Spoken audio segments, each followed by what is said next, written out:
He turned water into wine, I turned whiskey into songs. Too many second chances, too many too far gones. Gave me grace along the way, took my heart and led me home. Don't you see, it's a God thing for me. Now I write songs about the heartland. My heartland's in Tennessee.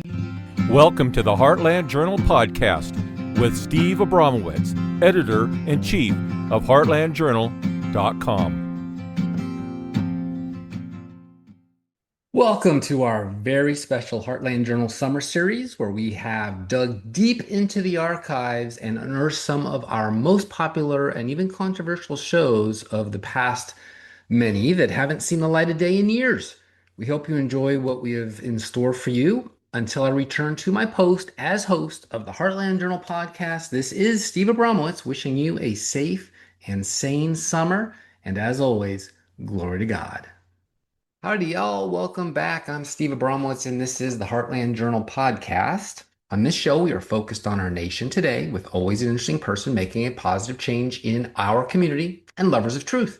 Welcome to our People in the News episode, where I interview people who are making an impact and are lovers of truth. Today, we are talking with five-time SEC champion Riley Gaines.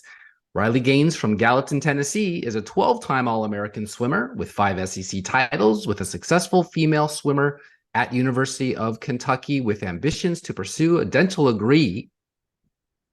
That postgraduate ambition and her entire life was changed when she was forced to share a locker room and then compete against biological male Leah Thomas at the 2022 NCAA Women's Swimming Championship. This uneven challenge, not just for Riley, but for every woman competing in the pool that day, was made even more traumatic when the NCAA officials insisted on giving Leah Thomas the trophy, despite tying Riley down to the 100th of a second in the event. Riley can recall wondering why no one was standing up for her or for any women in the locker room. This moment became her call to action to defend and protect America's daughters against the woke left and their gender-denying ideology. Biological men should not take opportunities from success in sports away from women. Biological men should not share locker rooms with women. Join Riley today and help protect America's daughters. Riley, welcome to the Mill Creek View, Tennessee podcast. How are you today? I'm doing phenomenal. Thank you so much. The intro made me seem a lot cooler than I really am. So I appreciate that. No, I've seen you speak live. You're pretty darn cool. Well, thanks for coming on with us. We really appreciate it. It was short notice.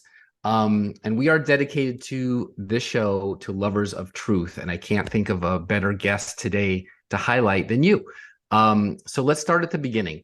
There are a lot of sports to choose from. As a little girl growing up in Gallatin, your dad played football for Vandy and your mom softball at Donaldson Christian Academy. When did you first fall in love with swimming? I started swimming when I was 4. The typical summer swim that a lot of kids do. But by the time I turned 8 years old, that's when I knew I really liked it. This is a sport that I wanted to do more than just in the summers. And so that's when I kind of was convinced by my summer league coach. She told me, you should really do year round. You're really good and you could continue getting better. How good an 8-year-old is, I don't really know. But she said, you could really excel in this in the long run if you stick to it. And so when I was 8, that's when I really decided to dedicate myself, which sounds silly because you're in second grade when you're 8 years old. How can you really dedicate yourself? But I mean, we were practicing 2 hours every single day. So it was a lot. And then of course, since then, it only progressively gets harder and harder.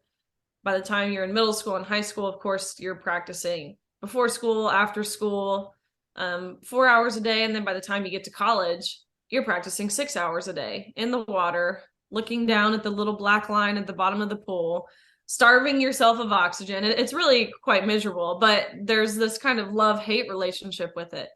And of course, the love outweighs the hate. So a lot went into it. But growing up, I also played lots of sports, and I was pretty talented in lots of sports. By the time I got to high school, I was pretty much between softball and swimming. And I really loved softball. Now looking back, I realize I loved it because it's easier Sorry, softball players listening to this, but you get to breathe, which is always a blessing. So I thought I was going to play softball in college, but then kind of on a whim, I decided to stick to swimming and give it everything I had. And you were amazing early on. You had won the 100-meter butterfly and 100-meter freestyle in the TISCA High School Swim and Dive Championship in Knoxville in 2017. Right. Yeah. By the time my freshman year of high school, I won all my events. I won state titles in, and of course that continued on through high school. And so, yeah, I think by the time I got to the 12, 13, 14 age, that's when I really started to set myself apart. That's when I started to rank nationally. When I was 12 years old, I was ranked first in the nation in the 100 butterfly. And so that's when I kind of started to really, I guess, just set myself apart, really improve at an exponential rate to get to the point where I was finally able to be recruited. To be totally frank, I really could have gone anywhere in the country that I wanted to swim at. But I ultimately chose the University of Kentucky. And how did you choose them? Or how did they choose you, actually? Because I think you settled on them, actually. Like you just said, you could have gone anywhere. Right. It's interesting because University of Kentucky was not a phenomenal swimming school at the time. They ranked in the middle of the SEC. There was lots of other schools better than them in terms of swimming. I knew I wanted to stay in the SEC. My dad, he was an SEC football player. All of my uncles, my sister went to Ole Miss. So I have this special love for the SEC. And again, I'm sorry, listeners, I was never going to go to University of Tennessee. We were never allowed to wear orange growing up. It's just, that was kind of out of the question. And so what I really thought I was going to do was go to University of Florida. That was my dream school for forever. They were this established program. They had phenomenal coaches. They always accomplished amazing things. And I went on my trip there and it just didn't really feel like home. There just wasn't that feeling that you should get when you visit this place, knowing that's where you could see yourself for the next 4 years. And I just didn't have that. And so I kind of on a whim decided to take a trip to the University of Kentucky because my boyfriend at the time, he really loved UK. He was a huge UK fan. And so the coaches were reaching out to me and I kind of agreed to go on a trip because it meant we got to go to a basketball game. And I, of course, got to take my boyfriend and I thought that would be a really cool girlfriend thing to do. And I went there, but I really fell in love unexpectedly. I love the team. I love the coaches. I love the university. I love the resources they provided outside of just swimming. And so I decided to commit. And truly, it was the best decision I could have made for myself. So the Wildcats went out over the Gators. Okay. Yes. So the training, I want people to understand how intense the training really is, because obviously you're a champion. So you weren't just, recreational swimming on the weekends for fun. This is serious stuff. And you spent thousands of hours on this. Just to give us a little more about the intense training, more so in college than high school, obviously, to get to where we will end up talking about the NCAA championship. We on average probably swim around 10 miles every day. So what this means is, of course, you're destroyed all the time. Your body is just totally beat down.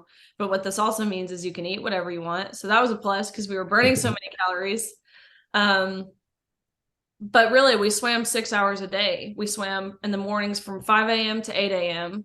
And then we swam, or you go to class, you'd eat your lunch, you'd come back and you'd swim 1:30 to 4:30. And like you said, this wasn't just swimming where you're splashing around and having fun. I mean, this was intervals of you'd swim a 200, you'd have 10 seconds rest and you have 14 more to go. It's impossible to put into words how many sacrifices you have to make. We have, of course, weight room training, which was 4 times a week. We have, not to mention our diets, not to mention the sleep schedule we have to be on. Of course, the amount of school we have to miss to even be able to do our sport. There were multiple weeks in college when you would have to miss an entire week, including during finals week. So there's a whole lot, but I think it perfectly showcases just what we're willing to do to be able to play. No one's forcing us to do this. Again, I said it's pretty miserable and I stand by that. But I do think the benefits outweigh the cons by 100. But that's what you have to do if you want to compete. And so what I went through, what I experienced, that was not unique. That's every D1 swimmer. Right. Every D1 swimmer, including the ones that were displaced by what we're going to ultimately have to talk about, because you'll be forever tied to the situation, no pun intended, with obviously the Leah Thomas situation, and somebody wasn't in the spot that he took. So, all right, let's just get into it. So then you get word you have to swim against an unknown swimmer from a school not known for stellar swimming program called Leah Thomas. You know most of your competition from all these years of swimming at the top level, but had never heard of or met him, right?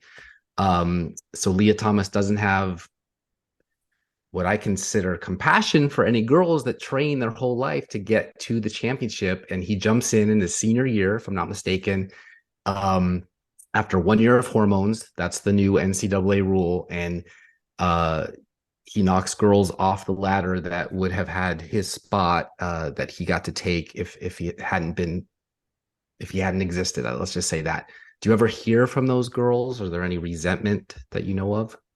All the time. I talk to girls who competed against Leah Thomas all the time, especially his teammates, who what they went through on a daily basis. Every day they had to share a locker room. Every day they had to compete in practice. Every day they felt as if they were being sidelined.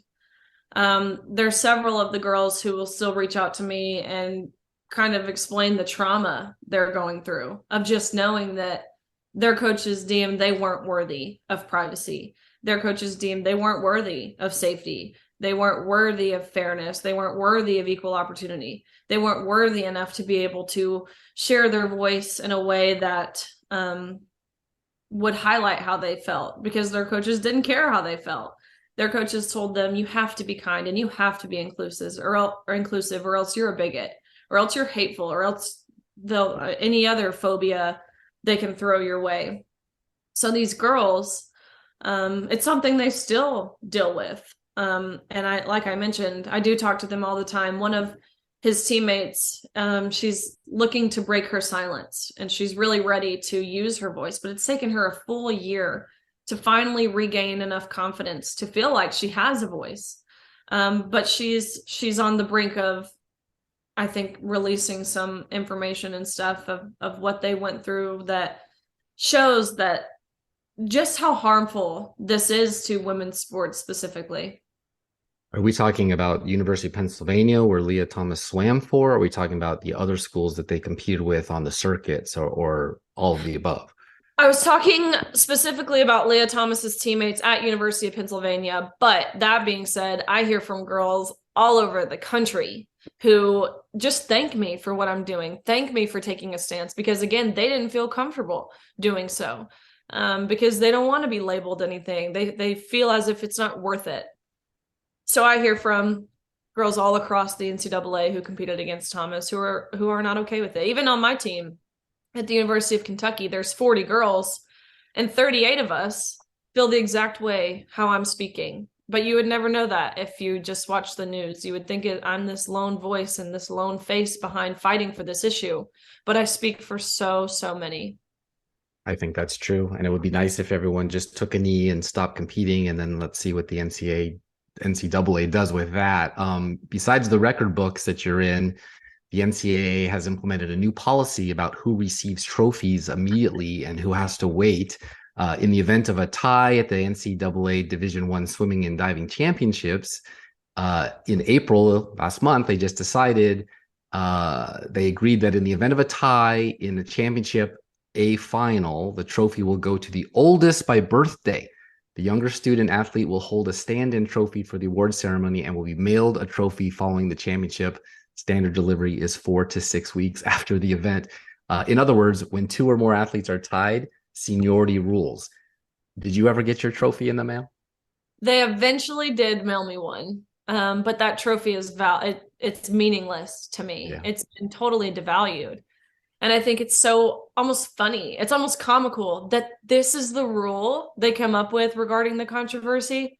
This is the rule of what to do during a tie. How about what do we do to avoid this tie from ever happening? is not allowing men and women's sports. It seems simple. That's the rule that needed to be implemented. That's the rule that's overly obvious is unfair and wrong. But that's not what they did. Instead, they decided to make a rule of what would happen in a tie. At least, yeah, so far. NCAA bylaws currently permit athletes who have transitioned from male to female to compete as females if they have undergone a year of testosterone suppression. I don't know if you know who Lance Armstrong was, but he stated under oath that he had been provided doping products, and you were quoted as saying, "I am in full support of her," meaning Leah Thomas's, and full support of her transition and her swimming career and everything like that, because there's no doubt that she works hard too, but she's just abiding by the rules that the NCAA put in place, and that's the issue. Gaines said, what if he stops taking the drugs and doesn't fully transition? Isn't it the same as doping, just using the allowed transitioning drugs to win while in college? Nothing stopping him from quitting those now. Absolutely. He'd have won totally falsely. Absolutely. And I made this quote pretty early on in talking about this. And I kind of look back at some of the things, especially in the very beginning, that I almost seem very apologetic. I seem as if I'm apologizing for feeling the way that I felt and being respectful by using the correct pronouns and different things, but I guess actually the incorrect pronouns. But now I hate that I was that apologetic. I should not have to apologize for feeling uncomfortable in the locker room. And it's almost as if I took that approach. So I wanted to put that on record. But two, yes, I mean, these organizations, it's so ironic almost. These organizations, especially governing bodies for sports and sport-specific organizations, they have super strict guidelines for doping because they claim if you take testosterone, it's cheating, it's unfair, it's not competing as yourself. Yet the same organizations, in regards to testosterone, when it comes to transgender athletes, they will literally say testosterone has no effect on performance. They say access to resources has more of an effect than testosterone does, and different things. But you're right, the doping stuff, it shows, and we've seen this in the 1960s when the East Germans were competing in swimming. Of course, they were doping and they were dominating. We know the effects of testosterone, and we know they're not minor. I mean, yeah. These are advantages that increase the performance gap by margins. Yet again, we're choosing to ignore it and we're choosing to lie.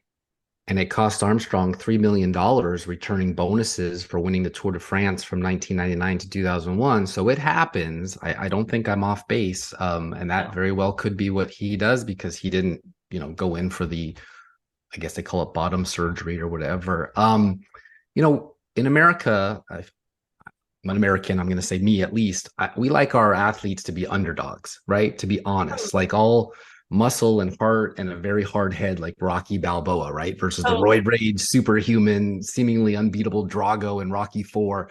But that's fiction. You lived it. How did you even tie 6'4", huge feet Leah with your 5'7", 130 pounds at the time frame? How did you do it? I don't think Leah tried.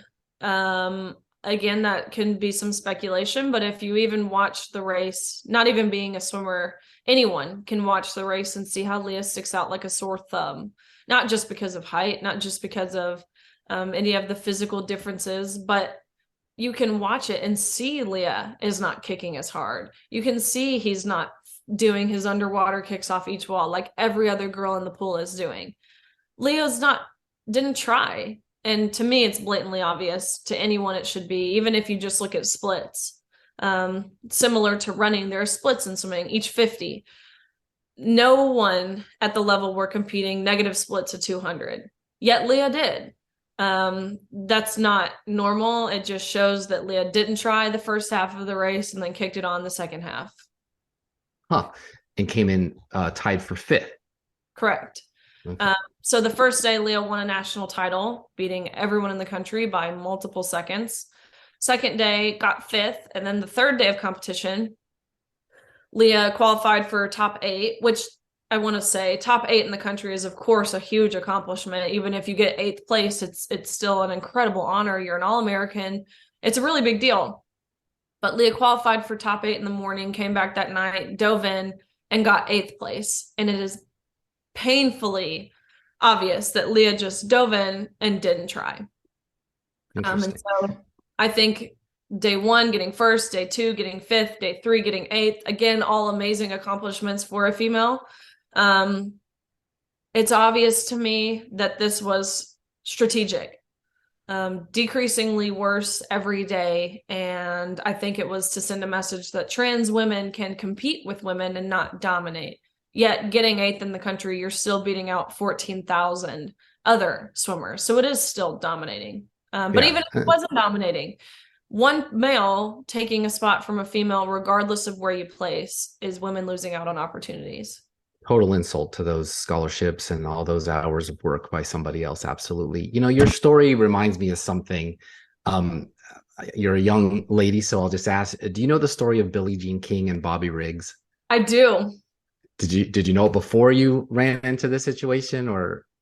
I didn't really know of it until, which this might burst your bubble here, but until Billie Jean King has been outspoken on fighting for trans inclusion in women's sports. Yes, I know. So for those that don't, real quick, bear with me. It was called the Battle of the Sexes when Billie beat Bobby. Billie Jean King's straight set victory over self-proclaimed male chauvinist Bobby Riggs reverberated far beyond the world of tennis.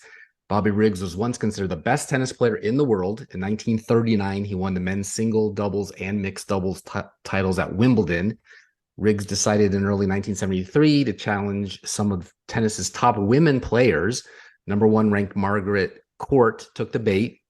Riggs used a variety of lobs, drop shots, and spin shots to defeat her 6-2, 6-1 in what became known as the Mother's Day Massacre.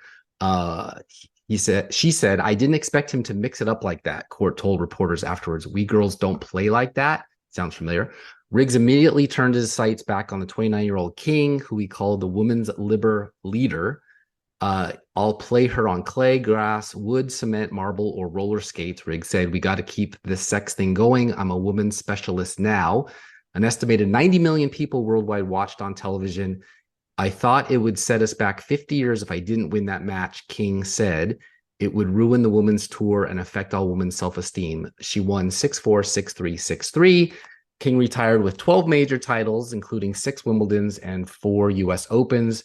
She also helped found a Women's Players Union, a women's sports magazine, a nonprofit advocacy group for female athletes, and a team tennis league. So let's just say this was huge for what became the future of women's sports, right? Your tie will forever be linked to Leah Thomas, biological male. That's why you're speaking out, right? Because others aren't, for the future of little girls like Billie Jean King once was. Absolutely. That's why I'm speaking out. Because it's not about me. I'm done playing sports. You couldn't pay me to get back in the water, quite frankly. So it's not about me. It would have been really easy for me actually to just continue on with the life plans I had set for myself. Going to dental school, I'm married, I'm building a house. I mean, it would have been easy for me to just continue on with life as I knew it. The route I took, I was totally thrusted into. I never asked for this. I didn't want this.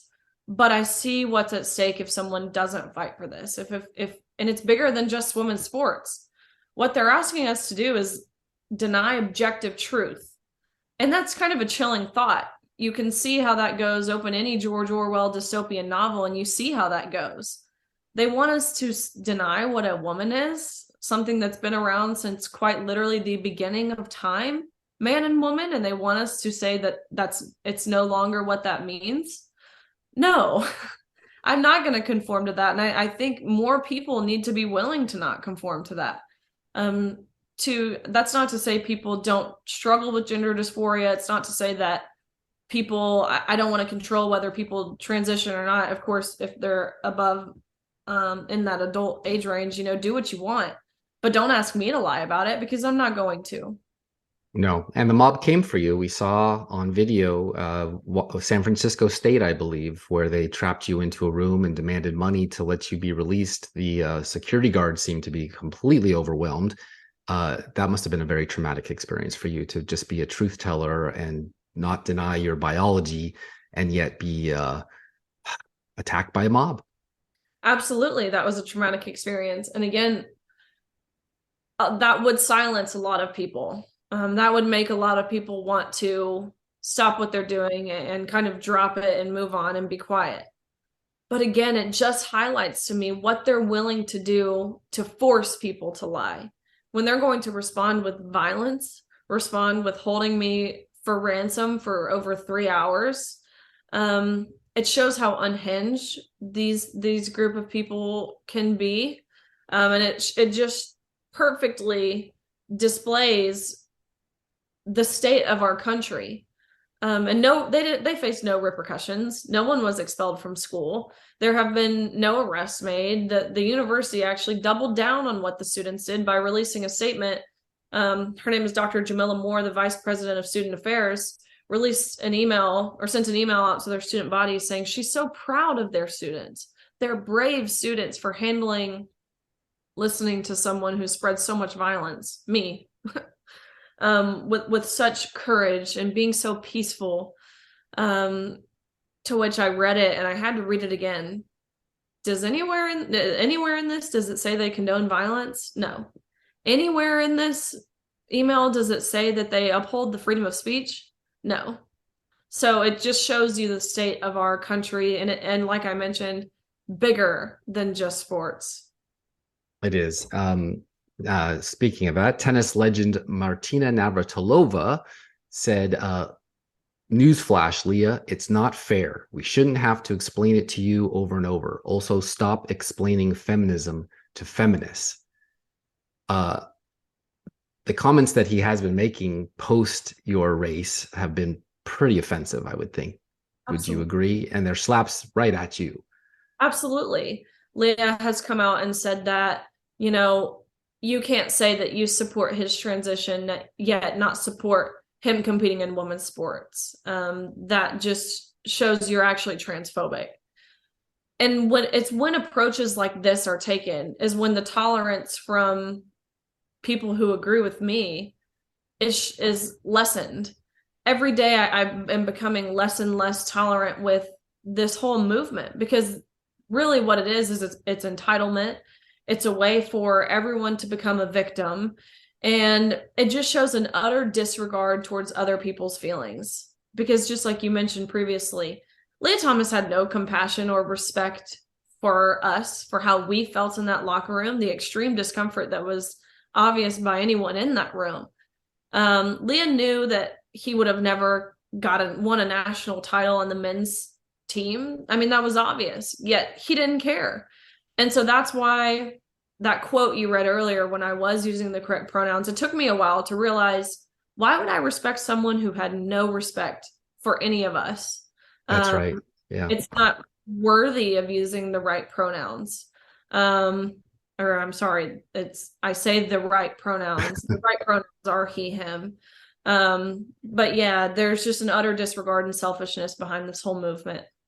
Yeah. Someone else in the news said, I've said from the beginning, biological boys should not be playing in women's sports. That's Caitlyn Jenner, Bruce Jenner. We need to protect women's sports. I don't even know. She reached out to you to give you solidarity? Yes. Jenner and I have talked a lot throughout this whole issue, really. We just sat by each other at the White House dinner. We've been in direct contact. And Jenner's been really positive, really, helpful for this movement in terms of fighting men competing in women's sports. And I think it's powerful because he understands what it means to compete at this level, because he was the best athlete in the world at a point, winning gold medals, doing amazing things. So he gets what it takes to compete, and he knows the difference between man and woman. That being said, I do think that this whole movement was partially brought on by the publicized transition of Bruce Jenner to Caitlyn Jenner. But I do believe Caitlyn is doing a phenomenal job now and really trying to combat what he likes to say is the rainbow mafia. Yeah. And Megan Rapinoe from U.S. Soccer and Sue Bird and 39 other athletes signed a letter produced by Athlete Ally, a radical gay advocacy group seeking to force lawmakers to allow men to compete. Quote, every child deserves to have their life changed for the better by being able to participate in the sport that they love. Do you feel like a lone voice sometimes?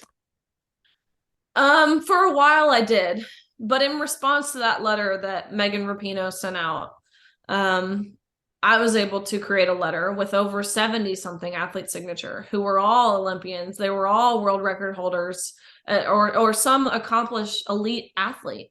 So, and I was able to do that in just a matter of days, get amazing accomplished women across many sports to sign on to it. They might not be as active as me in terms of getting in front of the media or talking about this in front of state legislature, but I know they're there and I know they want to fight. Whether that means using their voice, whatever that looks like, they're there, they're behind me. So I don't feel like a lone voice anymore. I understand the support is tenfold in comparison to anything negative that I receive personally on a daily basis. The support is there. It's just a matter of empowering and emboldening enough women, even men, enough people in general to stick up for their daughters, stick up for themselves. And Senator Tommy Tuberville from Alabama, former coach, said regarding what Rapinoe had said, if that would have happened during her career, she'd have been working at Piggly Wiggly, meaning that she wouldn't rank versus men. Now that she's retired, she's all for this, and that's the biggest bunch of crap I've ever heard. Have you talked to him? Yes, he's been a phenomenal advocate for protecting women in sports. He actually just introduced a bill on the Senate side at the federal level, to which is, of course, not hopeful that it passed on the House side, but the Senate is majority left-leaning, therefore they will not hear it. But he's been great. He's been someone, again, he's someone who understands sports. And that's the thing. The people who are fighting this, who are fighting protecting women's sports, they're not athletes. They haven't been athletes. They don't know the value in sex-based categories, sex-protected categories, which is so crucial. It's crucial to development. And what I want to say is a common misconception that they're putting forward, people in opposition, is that this is a bill that bans trans athletes.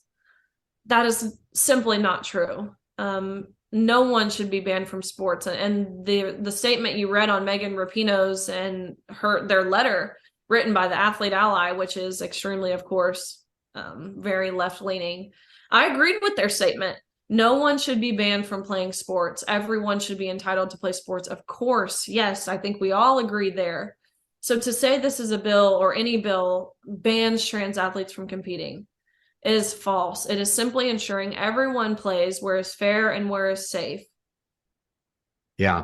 So a little wonkiness. Title IX is a clause of the 1972 Federal Education Amendment to no person in the United States shall, on the basis of sex, I underline that, be excluded from participation in, be denied the benefit of, or be subjected to discrimination under any education program or activity receiving federal financial assistance.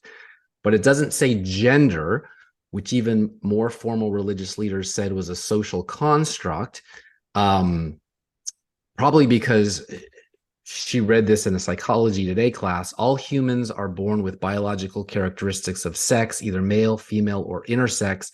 Gender, however, is a social construct and generally based on the norms, behaviors, and societal roles expected of individuals based primarily on their sex. Gender identity describes a person's self-perceived gender, which could be male, female, or otherwise. Nothing about gender dysphoria being accepted as a reason for biological males to compete against girls. So why would the NCAA, coaches on teams that weren't Leah Thomas's Pennsylvania, and parents let this go on? Again, I think there was this level of social pressure. I've talked to many coaches and many athletic directors as well. Every single coach I've talked to says they didn't feel comfortable speaking out because they were afraid of retaliation from the NCAA. And I've even seen screenshots of emails that national championships took place at Georgia Tech. And I had one of the Georgia Tech host reps reach out to me and send me a screenshot of what the NCAA said to them. In this email, it said, "You are not allowed to speak out in opposition of this meet being here or having Leah Thomas compete against the woman. If you do speak out in opposition, there will be consequences for you and your staff." So these people, they just didn't feel as if they were in the position to speak out. They were scared. They didn't want to make those sacrifices because they have families to feed, or whatever that might look like for each individual person. And so again, it just relies back to social pressure. And now, again, I think this was kind of at the beginning of this. A year ago, it was newer, so people didn't know how to navigate it. But now that we know how the majority of the people feel, and again, it's how you and I are speaking, people should be more willing to make these sacrifices because they know there are people backing them. So after our national championships, I got nominated for NCAA Woman of the Year, which is the most prestigious honor for collegiate female athletes. It's something that encompasses not only your athletic achievement, but also your academics. I was the SEC Scholar Athlete of the Year, also your community service. I was also the SEC Community Service Leader of the Year. And so I always tried to be this well-rounded individual outside of just swimming, which I succeeded in. And so when I got nominated, I was so excited for this award. But then they released a full list of nominees, to which Leah Thomas was also nominated for NCAA Woman of the Year. I go to the conference where they're announcing their winner, and I bought a booth inside the convention center where all the athletic directors and presidents and chancellors of these universities would walk around and kind of mingle and stop at each booth. And so at my booth, I was, of course, talking about the importance of Title IX and handing out pamphlets and little bracelets. And every single athletic director who walked by said, "Keep doing what you're doing. Keep fighting. We agree with you." And I was honored the first 40 to 60 times I talked to an athletic director and they told me this. But then I very quickly got frustrated because it was evident that we all agree. We all know this is wrong, yet we're still complying. Right. Which shows how these people in powerful positions to make changes have no backbone. They're cowards. They lack authenticity and they lack leadership. It's crazy. And because we parents not only pay for the school to host the pools and training and teams, but spend countless hours with our daughters and sons at the schools, at the pools, cheering them on.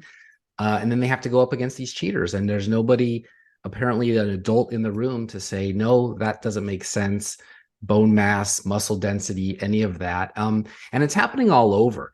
It's not just swimming, obviously, that's what you were focused on, but Juniper Simonis, I think it is, the roller derby athlete, has won multiple world championships with the World's Flat Track Derby Association. She was featured on the Trans Sports Room podcast in 2019.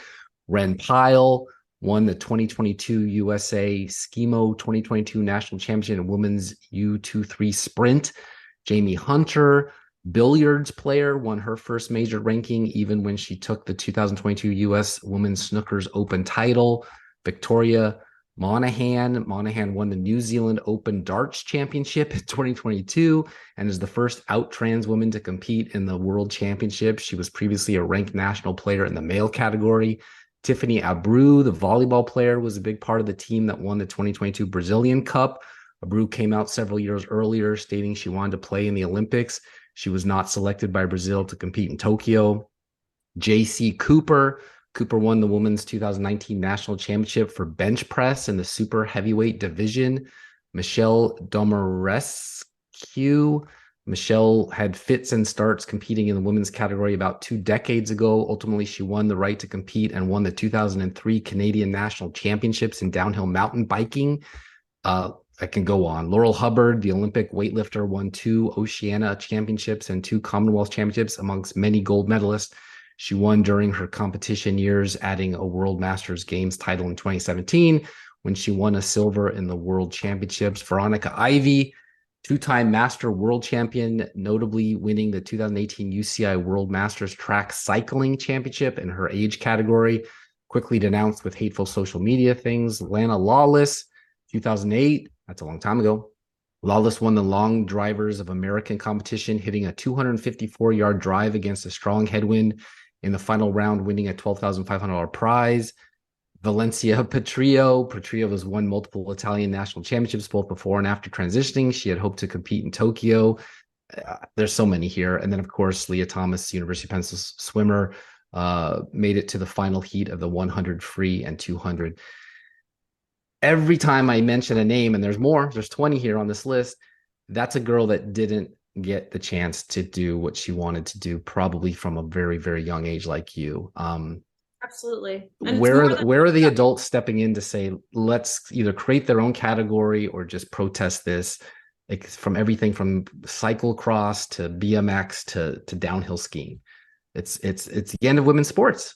Absolutely. It absolutely is. The integrity of sports, of course, relies on a sense of fairness and of competition, and that's the beauty of it. And that's out of the window. And so where these parents are, where the adults are, I think they've done a pretty lousy job up until this point. But that being said, I do think the tides are starting to shift. I feel as if every day I'm seeing more and more people, whether that be on social media, whether that be in conversations outside in my daily life, whether that be on the news, whatever it looks like, I feel as if more people are becoming louder. But we need them to be, because how many girls have to get hurt in their sport? How many girls have to lose out on opportunities? How many girls have to feel exploited in the locker room before change is made? Yeah, and there's an instance here. We know that it is dangerous. We have a young lady who played in the volleyball game. I played the clip on the show before where she took a 70-mile-an-hour volleyball to the face, and I think she's still suffering traumatic injuries from that. Her career is over, and the individual who spiked the ball didn't have a lot of sympathy for her. Obviously ruined her career. Her and I have been talking at great lengths as well, and she's an amazing, awesome person, but she got hit in the face last September. Keep in mind, it's May now. She still has vision impairment. She's partially paralyzed on her right side. She now can't play college sports. She now has to have special accommodations at school for testing because she simply can't retain information because of how bad her head injury was. Yeah, that was the Cherokee County Board of Education in North Carolina that voted to forfeit girls' volleyball games against a rival school after a transgender athlete reportedly injured Peyton McNabb, that's who we're talking about, with the spike. The ball was thrown at 70 miles per hour and was described as abnormally fast by one bystander. And I know you mentioned that it seems as if this male athlete hasn't had much compassion. She's been more outspoken the past 2 weeks or so, and she sent me a screenshot of what this athlete messaged her, what the male athlete, who hasn't apologized, hasn't reached out once since last September. He reached out now and he said, "Wow, you can't seem to get me out of your head, can you?" Trying to gaslight. Of course, this is what it continually goes back to. It's narcissism. It's this feeling of entitlement. It's this feeling as if that you don't have to respect anyone else, but they have to respect you. And so her getting that message is hard for her. It would be hard for anyone. She's still in high school. She's young.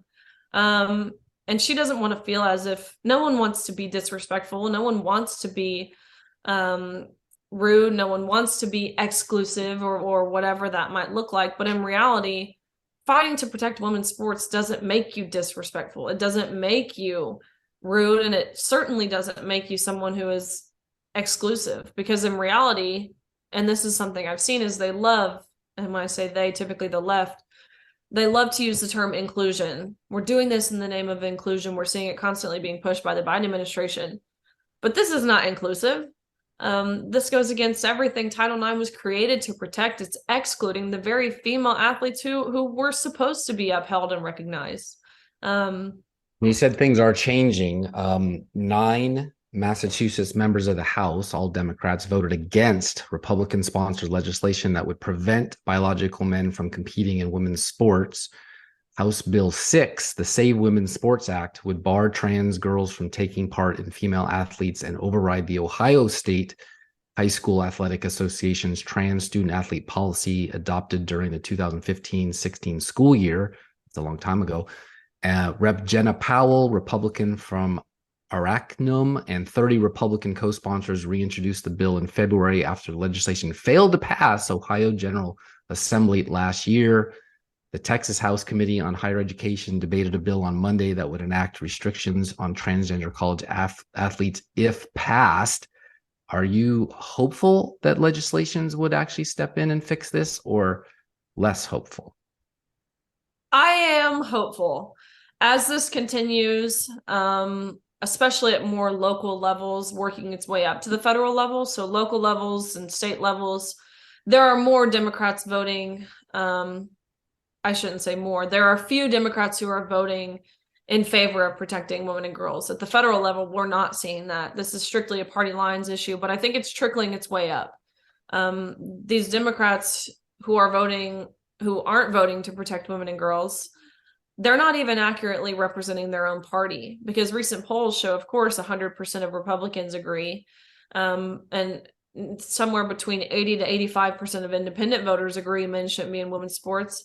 But even 60 to 70% of Democrats don't agree that men should be in women's sports. So I think it's only a matter of time before their constituents are frustrated by this, because these are the same people who once deemed themselves feminists, especially a lot of these women, a part of this original feminist movement, but now they're seeing their legislators not even being able to define what a woman is. And this is a problem for a lot of people. Yeah. So, you're a girl. If you were the father of a girl or mother of a girl, it used to be you had to be a pro-union Democrat. Now, how can you possibly be a girl and vote Democrat? I don't understand. I really don't, because again, how can you defend what you can't define? We have a sitting Supreme Court justice who can't define what a woman is. We have someone, a part of the Biden administration, who the other day refused to say what a woman is. And it's not because they don't know what a woman is. Of course they know what a woman is. How could you not know what a woman is? They're just choosing to lie. They're choosing to virtue signal. They're choosing to throw their moral compass out of the window. And if you're a voter and you're seeing this happen, how could you vote for this? It doesn't make sense to me. And that's something we're seeing a lot of in regards to opposing sex-based protections. It's women who are fighting it. Representative Katie Porter. I mean, I could go on with a list of women who don't find it necessary to protect women and girls' sports. And earlier this month, the Biden administration proposed a new federal rule change that would oppose policies that categorically ban those students from participating on sports teams considered consistent with their gender. Again, there's that word gender. Do you feel the girl issue is winning or losing? Sometimes things have to get worse before they get better. I feel as if we're in a stage of it getting worse, but I feel like it's soon it will get better. It has to restore. Yeah. Ron Johnson says House legislation prohibiting transgender athletes from women and girls sports will go nowhere in the U.S. Senate. There will be no Democrat in the United States Senate that will sign on to that. I'm fairly confident, said Johnson from Wisconsin. Maybe one or two, but not enough to pass the bill. The Wisconsin Republican says he hopes Republicans in the state legislatures pass a similar measure, even though Governor Tony Evers would be likely to veto it. Currently, 21 states ban transgender students from participating in sports consistent with their gender identity. You met with Tennessee Senator Marsha Blackburn recently. Are you getting help or more pushback from elected leaders overall? I'm getting lots of help, especially, again, whether that be governors, senators, a lot of different state representatives. I have been in contact with a lot of them and encouraged them to pass bills like this. I actually am about to have a call with a North Carolina senator to talk about why it's important to include the collegiate level in their women in sports bill, because right now they're not protecting college athletes, which is crucial. So I've been super involved in communicating directly with the people in power to make these changes. And I've received lots of amazing support, lots of people who are willing to do whatever it takes to help this cause, to help further amplify my message. So that's been a blessing. And North Carolina is ground zero for this when it came to the bathrooms and how they lost the NCAA championship because of it. So I can see they're very probably shell-shocked to get involved in this again. I only have a few more seconds with you. In March, the World Athletics announced that transgender women who have experienced male puberty will not be permitted to compete in female world ranking competitions. The International Council also implemented parameters on the testosterone levels of transgender female athletes who qualify for competition. Do you think the NCAA and high schools will follow their lead, or will we see the world athletics reverse course? Who's going to win that? I think more people will be apt to follow world athletics because it's a common sense approach. If you have gone through male puberty, you cannot compete with the women. I mean, how can you deny that? How can you say that that's unfair? How can you say that that's anything other than common sense? So I think more sport-specific organizations and governing bodies, as well as high schools and colleges, will follow world athletics approach. Okay, last question. People have suggested to me, what if all the girls just walked out, refused to compete, boycott, like the girls at Hawassi Dam High School that we talked about with Peyton McNabb? What if that were to happen? Would that affect change? And then, and I don't want to spend too much time on it because it's kind of gross, but the locker rooms, you must have some safety protocols or some kind of segregation area for safety for the young girls in the bathing suits. I mean, we're talking about men and women here. Totally. I do think boycotts are an effective way to make change. I mean, look through history and you can see that they are. But everyone has to be coordinated and do it together. It's not going to work if a few people here, a few people here. We need these women to talk about this and be willing to make sacrifices. Of course, legislature is a good way to make change, but there's always loopholes and it takes longer.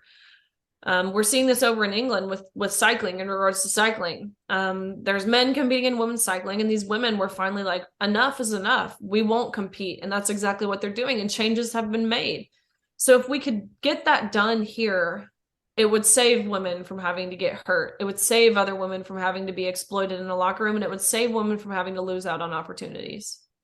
That's so true. And the window for a young athlete is so small that if you protest, boycott, miss a year, miss 2 years, your chances of ever going any further are pretty limited.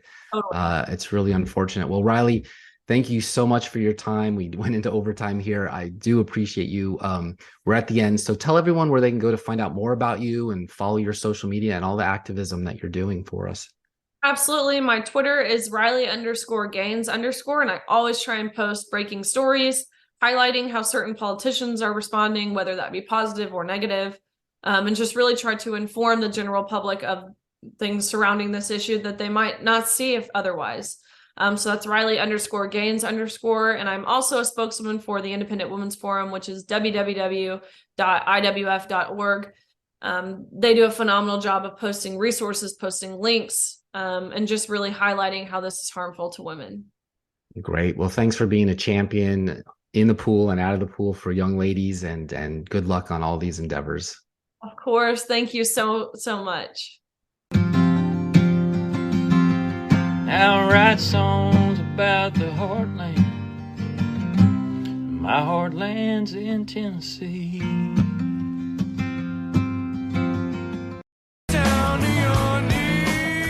Welcome to the Steve and Steve segment of our show, where we cover what we just heard. Producer Steve, what'd you think of our guest, 12-time All-American swimmer with 5 SEC titles, Riley Gaines? Well, I enjoyed hearing her. And again, you take a person who's been through the fire, baptized by the fire, and now she is a more useful tool by God, I believe, because she is now, because from the beginning to where she is today, she's being powerfully used, like others who've gone through similar things, to be spokesperson for what's right and to try to right the wrongs. And I know on a personal basis, Steve, this hits home to you, having, for those who are new listeners, you don't know the backstory of Steve, but he started here in Washington State where I am, moved his family to Tennessee so his daughter could compete in swimming without having to deal with boys who are confused with who they are. So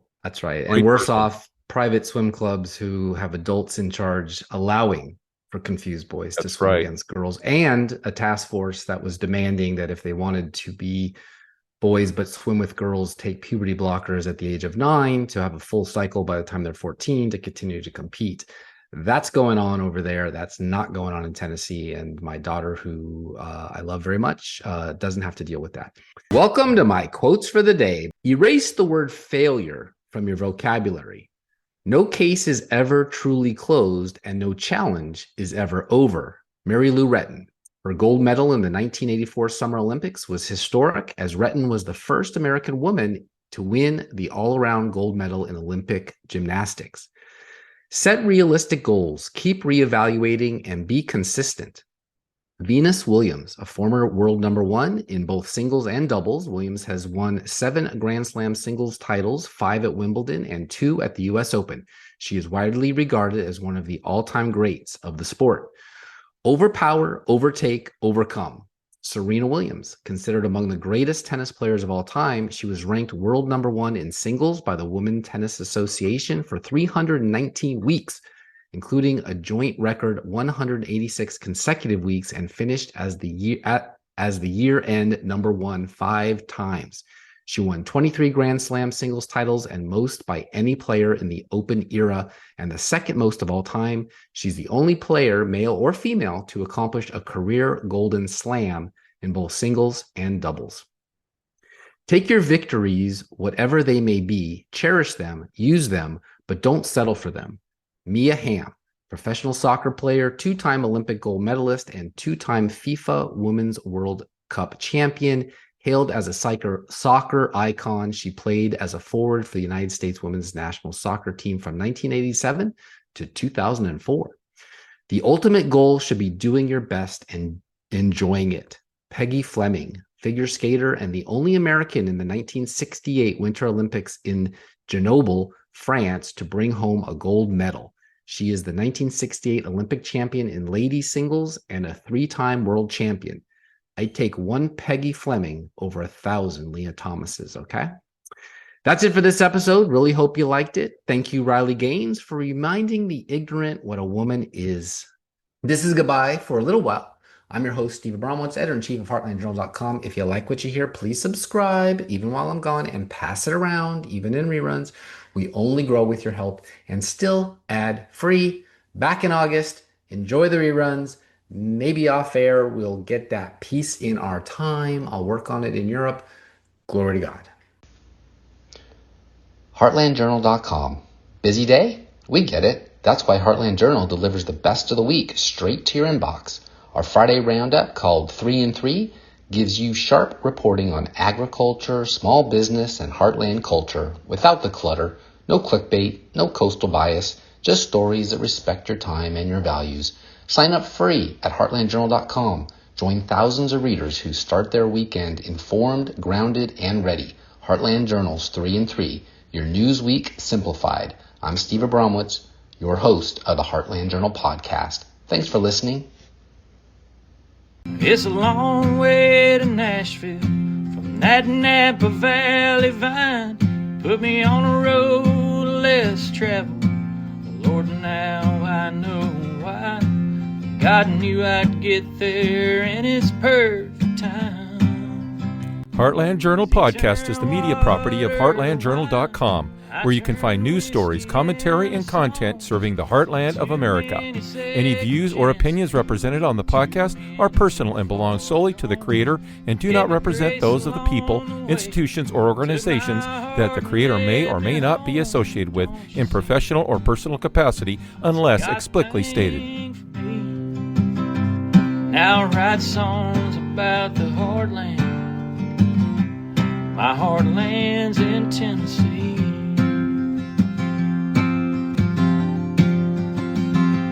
Now I write songs about the heartland. My heartland's in Tennessee.